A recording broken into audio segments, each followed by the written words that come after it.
At this time, the only problem from practice problems 13, 7.4, integration by partial fractions that we're going to worry about is number 1. And that's because we're going to, for the exam, focus on things that factor into linear decomposition. And so what happens is that when we approach an integral of a polynomial divided by a polynomial, the first thing we want to do is decompose this into partial fractions. So we want to start by factoring the denominator, right? So when you factor this denominator, this is x plus 1 and x plus 2 and dx.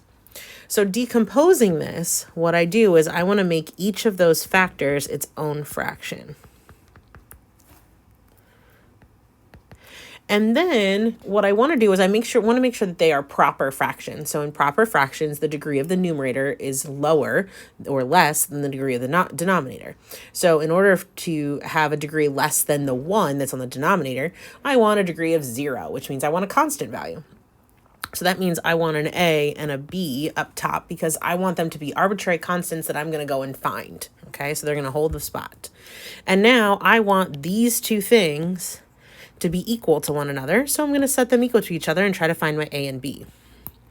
So if I have A over x plus 1 plus B over x plus 2, and I have that equal to x minus 1 over x plus 1, x plus 2. Okay, setting them equal. So now I just need to find what values for A and B make this true. So if I'm going to solve for A and B, the first thing I'm going to do is clear my fractions. When I do that, I get A times x plus 2, because the x plus 1's cancel. I get B times x plus 1, because the x plus 2's cancel. And on the right, the entire denominator cancels, and I just get x minus 1. Okay. Now, the long way to go ahead and find this is to go ahead and distribute your A's and B's, and then collect your two x terms and your two constant terms and set them equal to the x and the constant terms on the right, correspondingly. But I can use a shortcut.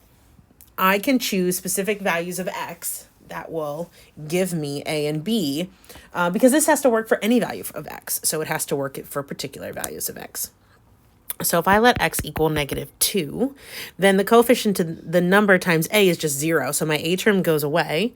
And then I plug -2 in for the rest of it. So that's going to give me B times -1 equals -3. And if I divide both sides by -1, that tells me that B is 3. If I also let x equal -1, that will make my B term go to 0. And so that way, when I plug it into the A, that gives me A times +1. It gives me -2, and that tells me that A is -2. So here are my two values for A and B. So I'm going to take those back over here and plug them into my integral. So my integral is equal to, my A was -2, so -2 over x plus 1, and 3 was my B, so 3 over x plus 2 dx. Now, before I go ahead and integrate this, keep in mind that if I have 1 over x plus A, right? Which is what I have here, where A is 1 and A is 2. If you u sub here, then your du is just dx. So this just becomes 1 over u du, right? Which just becomes the natural log absolute value of u. And when you plug your u back in, of course there's a plus c there, you get the natural log of x plus A plus c. And so adding on that plus a doesn't change your integral, except that you have the plus a on the x inside your natural log. So we can use that every time here. We don't have to u sub every time. We know that we can integrate these as if it's 1 over x. So this is going to give me -2, and the integral of 1 over x plus 1 is going to be the natural log absolute value of x plus 1. For the second one, I have plus 3, and then I have 1 over x plus 2 becomes the natural log of x plus 2, plus a constant. And that's my final answer. Okay, so the ones that you're going to see on the exam are going to be similar to this, in which you're going to factor the denominator into linear factors. You're going to put A's, B's, C if there happens to be 3 of them on top, and you're going to multiply through to clear your fractions to find your A's and B's. Plug your A's and B's back into your decomposed fraction and integrate from there. Okay, so they should be relatively straightforward.